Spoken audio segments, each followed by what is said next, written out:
Hi, my name is Benedict. Reasonably quick video about real-world speaker tool. It's a Combinator put together that does require Reason 13 or equivalent, so Reason Plus would get you there as well, simply because it uses Reason 13 tools to make it simpler. It is incredibly hot. I've actually got a fan going right next to me, windows opening. If this is noisy, that's why it's horrid hot here in Oz. What this device is designed to do is to help us deal with translating out into the real world. I know there are fancier things which have, supposed impulse responses of famous speakers and what have you. It seems to me a little bit hands down pants. This is all doable with stock components. So if I were working on mastering one of my tracks, here's something I prepared earlier from one of my reasonably recent albums, a kind of rocky sort of a thing. I just dragged the MP3, put it in. With the default setting, you could go, ooh, that sounds horrible. So what this is doing, as you can see from the button that's on, it says it's giving us a phone-like profile. So basically we've got high and low pass filters, a little bit in the middle, and it sounds horrid. The reason we would want this is not to feel good about stuff, but to get a sense of how it's going to translate in the real world, or something like a phone or a laptop speaker. So that charming little sound. You also notice that it's moved across to one side. While it's very tempting and quite nice to actually do stereo mono, as in you press the mono button and now both speakers are firing the same thing and you can hear your thing floating in the center. Great way of checking if you've got your phases correct. But it's really not mono. True mono monitoring is what's called single point source. Now my dual driver speakers here, because it's got a woofer and a tweeter, they're not perfect single point source. The perfect single point source was of course the Auratone, because there was one speaker in the middle, but this is good enough. By moving over to one speaker, we're hearing this from a single place in the world. It's not meant to sound good, it's meant to be for how can we check this. Now, if you do want to be hardcore, there's absolutely nothing wrong with mixing in mono. Single point source mono, you mix in that, you're probably going to look to one side or another, and unless you've got some other way of making one speaker sit in the center, but it should be good enough.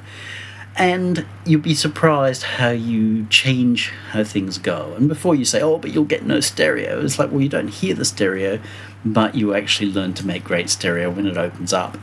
You get it right, it is very, very good. It was a common practice in the 70s because it was going to be aimed for AM radio, which was a 2-inch paper cone in a plastic tub, and then when it went to stereo, it was going to expand. It wasn't about punishing audiophiles. The audiophiles were very happy with the results that they got. It was about making sure that it was going to work everywhere. Mixers that are made purely in amazeballs, widest possible stereo, often don't collapse very well. And when you put them in single point, you go, oh, that's truly disappointing. Obviously, the AB is disappointing, but it is honest. And if the music feels like it's still achieving its aims, your mix fundamentally works. If it doesn't, you've got to reassess. So it's a hardcore move. Mono, single point source on one side. We've also got what I call a mid-focus program. Depending upon your speakers, you may not hear an awful lot of difference. What this does is roll off some of the low end, so you don't really get any sub-bass. You get to about 60 and that's it. And it's rolled off overall and boosted in the middle. So you get, again, like Auratones or NS10s, a focus on what's happening in the center and not on the extremes. And there is, again, a huge value in learning to be able to mix for the middle, because you're going to find there's greatest clarity. So if it sounds good like this, it's definitely going to work here. Okay, you're not going to hear any sub-bass, but no one ever said you were. But if you can still feel the intent of the piece, like our rhythms and everything are still funk and groove in here, no different from here or here. So it's just a thing of saying, okay, in a slightly different profile, is it going to feel as good? It's not going to sound the same. And this is the mistake. People confuse what sounds a certain way with how a track should feel. How a track should feel is, I have to use a personal explanation, which is I think back to when the Pretenders Brass in Pocket came out about 79 or 80, and it was on 2-inch paper cone in a 12-inch black and white television, and it's like, and I was the same, actually more so, with the Clash's London Calling. That's what I mean about feel. It's like, it touches you, it grabs you, it moves you in a certain way. It doesn't mean you have to even like the song. The whole idea with mixing is that we should be achieving that outcome. If we're achieving it really well with mid-focus, as we put back into broader, it should get a little bit more girthy and tingy, but it shouldn't feel any significant way different.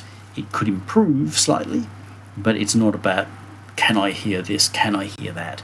If you're losing things that the song's about, then you know you've got it wrong. So they're the main tools here, to have a phone profile or a mid-focus profile, and the ability to shunt ourselves into single point mono. You will see a clip, because sometimes as you change these profiles, it is possible for them to actually change the levels quite a lot more than you think is going to happen. I have played around with saying, oh, well, I'll just roll off X number of dB, but every time you go into this, you're then disappointed because you're losing the impact that you were having. So I've put a hard clip on here, deliberately hard clip, not a soft clip, because a soft clip actually changes your levels a little bit. This is a hard clip, so particularly when you're in phone, if something is pretty squeaky, it could actually clip a little bit. But again, very real world in how that's going to come across. There is one more feature built into this, and that is for those who are stuck, and I hope not choosing to, but stuck mixing in headphones. One of the big problems with headphone mixing is that you can't feel context, because you've got binaural, as in your left is all in your left, your right is all in your right, and there is no crossover, no crosstalk. In the real world, you hear everything coming from everywhere. I've made a whole video on that. Look in my YouTube for those speakers versus headphones, and also talking about speaker correction, which is where I also first introduced an earlier version of this. So what Crosstalk does is actually just narrow the stereo. So it turns our left to the center and our right to the center. So we've now got them coming across both. This means that unlike hearing these two separate hole in the middle kind of thing in our headphones, it now feels more like we're listening to speakers. So when I make decisions here with regards to reverb, echo, stuff like that, they're more likely to make sense in real speakers than they are in a full stereo. This is only meant to be used in headphones.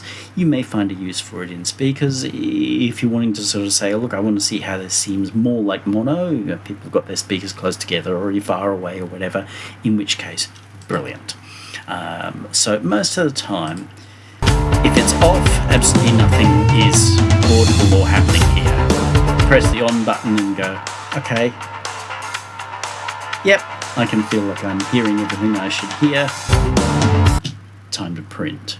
It should be as good as that once you trust your mixing. I will still always check elsewhere. I check in my lounge room after I have watched television. I will set to the default volume for music listening on the home theatre with a sub and everything. Not high quality speakers at all, and listen. And if everything feels right, good. If not, I remember that for tomorrow and come back and make little adjustments, and then I will check that the day after. I will never, ever run from here to downstairs or from here to my car, let alone from here to downstairs to my car to downstairs to here to... That does not help. Constant A being like that just confuses the old noggin. Alright, so it's a simple tool. It will be on my coffee. There won't be an actual dollar value attached to it, but I would strongly appreciate some kind of something back from you in appreciation for the time and energy, either just directly from this or other things that I have done to support the community in general. All right, have a great day.